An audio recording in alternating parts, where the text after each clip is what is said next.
বিদেশি তারকা ঠাসা সানরাইজার্স হায়দ্রাবাদ একাদশে বাংলাদেশি অলরাউন্ডার সাকিব আল হাসানকে জায়গা দেওয়ার কোনো সুযোগই ছিল না, নিজেই বলেছেন সাকিব।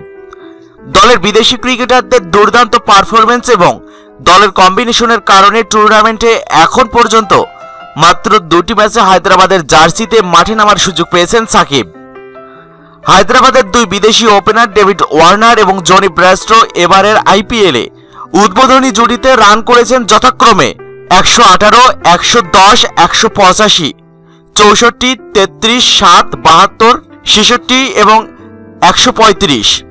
4টি শতক ছাড়ানো উদ্বোধনী জুটি এবারের আইপিএলে শুধুমাত্র হায়দ্রাবাদেরই রয়েছে। অসাধারণ ফর্মে রয়েছেন এই 2 ব্যাটসম্যান। এছাড়া এই দলের নিয়মিত অধিনায়ক কেন উইলিয়ামসন। বিশ্বের অন্যতম সেরা লেগ স্পিনার রশিদ খানও রয়েছে হায়দ্রাবাদের দলে, যিনি প্রতি ম্যাচেই বল হাতে রেখেছেন অবদান। তাই সাকিব ছাড়াও ডাগ আউটে বসে থাকতে হচ্ছে মার্টিন গাপটিল, মোহাম্মদ নবী, বিলি স্টানলেকের মতো বিদেশি তারকাদের। বিদেশি তারকায় ভরপুর এই দলের একাদশে সুযোগ পাওয়া সহজ হবে না, আগে থেকেই জানতেন সাকিব। বলেন, পেশাগত দিক থেকে আমরা আমাদের দায়িত্ব সম্পর্কে অবগত। যেভাবে আমাদের বিদেশি ক্রিকেটাররা পারফর্ম করছে, আমাকে নেওয়ার কোনো সুযোগ ছিল না। আমি জানতাম এমনটা হবে। আমাদের যে স্কোয়াড আছে, এখানে ওয়ার্নার ব্রেস্টো দলের 60 থেকে 70 ভাগের মতো রান করে দিচ্ছিল।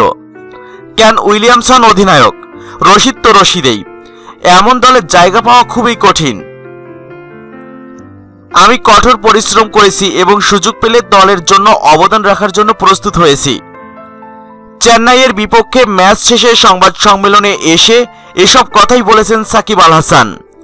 টুর্নামেন্টে হায়দ্রাবাদের প্রথম ম্যাচে দলের সুযোগ পেয়েছিলেন সাকিব। কলকাতা নাইট রাইডার্সের বিপক্ষে সেই ম্যাচে ব্যাটিংয়ের সুযোগ না পাওয়া সাকিব 4 ওভার হাত ঘুরিয়ে 42 রান খরচায় 1 উইকেট তুলে নিয়েছিলেন। এরপর 8 ম্যাচ দলের বাইরে থেকেছেন তিনি। সুযোগ পেয়েছেন চেন্নাই সুপার কিংসের বিপক্ষে মাঠে নামার। ব্যাটিংয়ের সুযোগ হয়নি এই ম্যাচেও, তবে উইকেট না পেলেও বল হাতে কিপটে বোলিং করেছেন তিনি।